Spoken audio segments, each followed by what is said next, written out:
Hello मेरे प्यारे बच्चों एंड मेरे प्यारे साथियों, आप सभी का स्वागत करता हूँ टीच अड्डा एजुकेशन चैनल पे। आज मैं क्लास 9th का बायोलॉजी चैप्टर 1 और 2 का डिस्कशन करने जा रहा हूँ। इसमें वस्तुनिष्ठ और लघुत्तरीय प्रश्न रहेंगे। तो आइए एक एक करके हम प्रश्नों का हल करते हैं।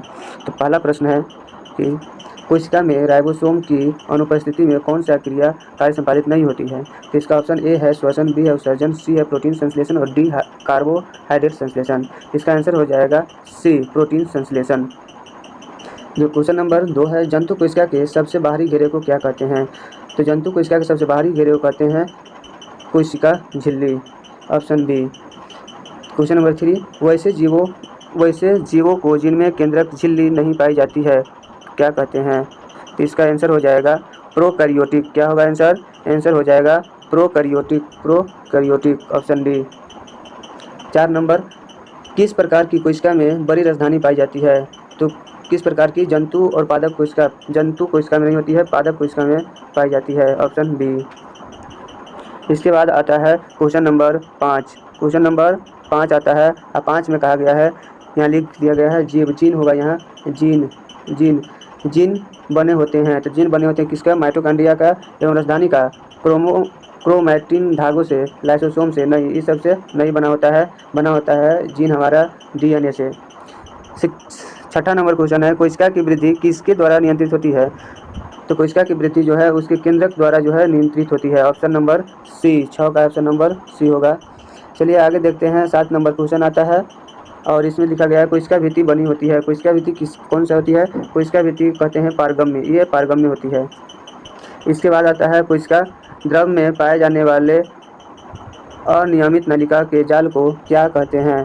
तो इसके कहते हैं ऑप्शन डी, क्या है? अंतःप्रजवी जालिका, अंतःप्रजवी जालिका। इसके बाद आता है क्वेश्चन नंबर 9, क्या है? रंगीन प्लास्टिड को कहते हैं। रंगीन प्लास्टिड किसको कहते हैं? क्रोमोप्लास्ट को कहते हैं, chromoplast, option number C, chloroplast को नहीं। इसके बाद क्वेश्चन नंबर 10। क्वेश्चन नंबर 10 में कहा गया है कि केंद्रक में पाए जाने वाले गाढ़े द्रव्य को क्या कहते हैं। तो केंद्रक में जो पाया जाता है उसको केंद्रक द्रव्य कहते हैं, ऑप्शन नंबर सी। इसके बाद क्वेश्चन आता है 11 में है, इनमें कौन चयनात्मक पारगम्य झिल्ली होती है। तो इसमें ऑप्शन में आता है, क्या है? केंद्रक झिल्ली, कोशिका झिल्ली, टोनोप्लास्ट। इस डी ऑप्शन देखिए, ये कोशिका भित्ति है, तो ये होती है चयनात्मक पारगम्य झिल्ली, ऑप्शन डी सही होगा। इसके बाद आता है क्वेश्चन नंबर 12। क्वेश्चन नंबर 12 में है कि निम्नलिखित कोशिकांगों में किसे आत्मघाती थैली कहते हैं। आत्मघाती थैली कहा जाता है लाइसोसोम को। किसको कहा जाता है? Lysosome, option number A. इसके बाद क्वेश्चन नंबर 13 में कह रहा है कि पौधों में गैसों का आदान प्रदान किस क्रिया द्वारा होता है। तो ये विसरण के द्वारा होता है। पौधों में गैसों का आदान प्रदान किसके द्वारा? तो विसरण के द्वारा, ऑप्शन नंबर बी है। क्वेश्चन नंबर 14 पर चलते हैं। इसमें कहा गया है कि जब किसी जीवित कोशिका को अति पराशरी विलयन में डाला जाए तो क्या होगा। तो ये इसका कोशिका क्या हो जाएगी? संकुचित हो जाएगी। कोशिका कैसी हो जाएगी? संकुचित, option number B. 15, question number 15, पौधे के मूल द्वारा जल का अवशोषण किस क्रिया द्वारा होता है। तो ये हो जाएगा जल का कह रहा है, तो जल होता है प्रासरण द्वारा, ऑप्शन नंबर बी।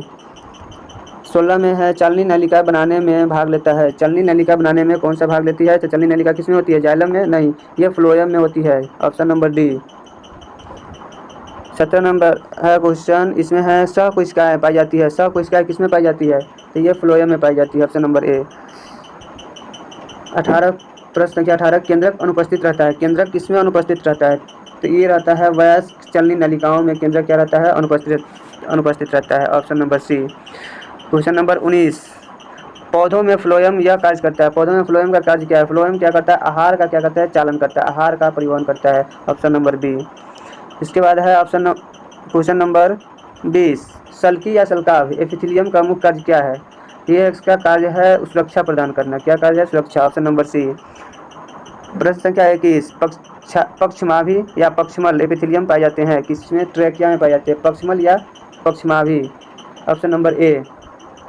इसके बाद क्वेश्चन नंबर 22 में कह रहा है अस्थि क्या है। अस्थि क्या है? तो अस्थि एक संयोजी ऊतक है। कैसा है? संयोजी ऊतक, ऑप्शन नंबर बी। 23 में फाइब्रोप्लास्ट कोशिका पाई जाती है। फाइब्रोप्लास्ट कोशिका पाई जाती है किसमें? एरिओलर ऊतक, ऑप्शन नंबर सी। इसके बाद है प्रश्न संख्या 24। प्रश्न संख्या 24 में कह रहा है ऑस्टियोब्लास्ट कोशिका पाई जाती है, ऑस्टियोब्लास्ट कोशिका पाई जाती है अस्थि में। ऑस्टियोब्लास्ट किसमें? अस्थि में। Option number D. इसके बाद प्रश्न संख्या 25 आती है। 25 में है कि निम्नलिखित में किस प्रकार के ऊतक के अधीन मात्रा में एकत्र होने से शरीर मोटा हो जाता है? तो किसके बढ़ने से जो है अधिक मात्रा हो जाने से? एडिपोज ऊतक, एडिपोज की ऊतक की संख्या बढ़ जाएगी तो शरीर जो है मोटा हो जाता है। Option number A. इसके बाद प्रश्न संख्या 26 है। 26 में कहा गया है कि लिगामेंट का निर्माण करता है। लिगामेंट का निर्माण क्या कौन करता है? तो पीला तंतुमय ऊतक करता है लिगामेंट का निर्माण। Option number B. इसके बाद आ गया प्रश्न संख्या 27। प्रश्न संख्या 27 पर है अरेखित पेशी होती है। और अरेखित पेशी का होती है ऐच्छिक या अनैच्छिक? अनैच्छिक प्रतिक्रिया होती है, अनैच्छिक होती है। Option number A. इसके बाद प्रश्न संख्या 28 मांसपेशी तथा अस्थियों को जोड़ती है। मांसपेशी तथा अस्थियों को कौन जोड़ती है? Tendon. Option number D. Option number B जो है ये क्या रहती है? लिगामेंट। ये हड्डी हड्डी को जोड़ता है, जो ये नहीं होगा। चलिए इसके बाद आता है प्रश्न संख्या 29। 29 में है कि रक्त प्लाज्मा में उपस्थित जल का प्रतिशत क्या है? तो रक्त प्लाज्मा क्या होता है? में जल कह रहा है, जल कितना? 90% हो जाए। कितना? 90%। Option number C. इसके बाद रक्त के थक्का बनाने में मदद करता है। रक्त को थक्का बनाने में कौन मदद करता है? थ्रोम्बोसाइट। थ्रोम्बोसाइट मदद करता है। Option number B. इसके बाद आता है लघु उत्तरीय प्रश्न में है क्या ऊतक क्या है तथा यह कितने प्रकार के होते हैं? ऊतक दो प्रकार की होती है, जंतु ऊतक, एक पादप ऊतक। इसके बाद आता है एपिथेलियमी ऊतक के किन 3 कार्यों का उल्लेख करें? तो तीन कार्य जो है इसका दिया गया है। इसके बाद आता है टेंडन और लिगामेंट में क्या अंतर है? टेंडन क्या करता है? ये मांसपेशी को हड्डी से जोड़ता है। और लिगामेंट क्या करता है? यह हड्डी और हड्डी को जोड़ने का कार्य करता है। प्रश्न संख्या 4 स्थूल कोण ऊतक के किन 2 कार्यों को लिखे? तो ये भी लिखा दिया गया है। लसिका क्या है? ये क्या है? लसिका क्या है? लसिका क्या है? तो ये भी जो है लिखा दिया गया है। वहाँ से क्वेश्चन इसको आप लिख लीजिएगा। इसका अगर PDF चाहते हैं या इसका नोट्स चाहते हैं तो हमारे टेलीग्राम चैनल पर जाकर मिले, वहाँ आपको पूरी नोट्स मिल जाएगी। यूकैरियोटिक एवं प्रोकैरियोटिक कोशिका में अंतर। इसके बाद कह रहा है 7 नंबर कोशिका के किस अंग को बिजली घर कहते हैं? तो किस अंग को कहते हैं? माइटोकॉन्ड्रिया को। और क्यों कहते हैं? तो इसमें विभिन्न प्रकार के जो है कार्यों का संचालन होता है। इसके बाद है क्वेश्चन नंबर 8 क्रोमोसोम की संरचना बनाना है। और इसके बाद लवक कितने प्रकार के होते हैं? इसके कार्य क्या है? लवक 3 प्रकार के होते हैं। इसके विभिन्न कार्यों को मैंने लिखा दिया है या उसका नोट्स आपके पास है, वहाँ से देख सकते हैं। जंतु कोशिका का नामांकन चित्र। अब यहाँ क्या है? जंतु कोशिका का नामांकन चित्र बनाना है, जो मैं आप लोगों को लिखवा दिया हूँ, तो आप वहाँ से देख सकते हैं। तो चलिए यह वीडियो आपको कैसा लगा, इसकी प्रतिक्रिया आप हमें कमेंट के माध्यम से दे सकते हैं। अगर इसका नोट्स चाहिए तो आप कमेंट्स कीजिए, आपको नोट्स मिल जाएगा। तो चलिए वीडियो को देखने के लिए बहुत बहुत धन्यवाद। तो चलिए फिर मिलते हैं अगले वीडियो में। जब तक के लिए धन्यवाद। Thank you. जय हिंद।